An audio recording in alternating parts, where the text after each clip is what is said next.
So far in this module, we talked a lot about how to run spatial regression models. But just as important as running the model is interpreting them properly. If you've read about the staggered adoption of difference in models over the past 5 years, everything that's gone on there, you know how important this can be. This paper is about how to not misunderstand spatial models when you run them.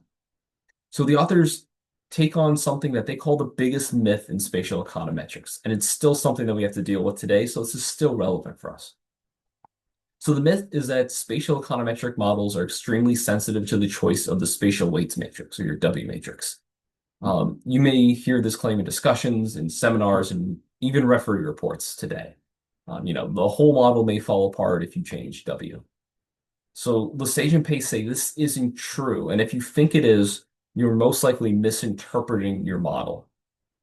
So the reason why this myth exists is people interpret the output of spatial models like they do results from OLS. So in OLS, we look at the coefficients and we compare beta across models. If you run several like slightly different models and see wide variation in that estimated beta for specific variable, that's a bad sign, as something is wrong there or you're missing something. In spatial models, coefficients aren't marginal effects, so you can't interpret them that way. In practice, they're input into a system of spillovers. That's why we take the partial derivative, of course, not by hand, we're not crazy, and decompose it into direct and indirect effects. What was happening was back then people were running models with different W matrices, saw the different estimates for beta, and panicked, assuming it was the exact same thing with that would happen with OLS. But they were looking at things the wrong way. So once you do take the partial derivatives, not assuming the betas are coefficients, the results will barely change.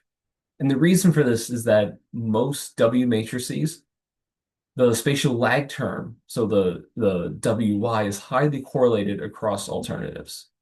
So the paper goes through and shows how when the estimated coefficients are not stable, so there's a lot of variation in what looks like your output, the ultimate effects are going to be stable once you decompose them into the direct and indirect effects.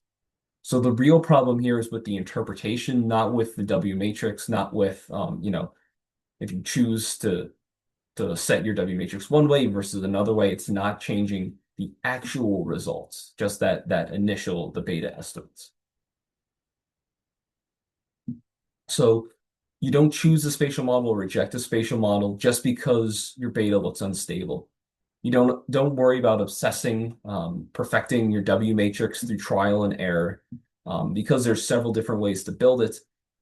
Instead, build your W based on the theory, how the regions interact and how we think the spillovers are occurring. And remember to report the effects, not the raw coefficients. So this paper was written a little bit differently from a lot of papers that we read. It's written to shape our mindset. They're not coming up with some new model themselves. It's basically just trying to stop people from using the models incorrectly and interpreting them incorrectly.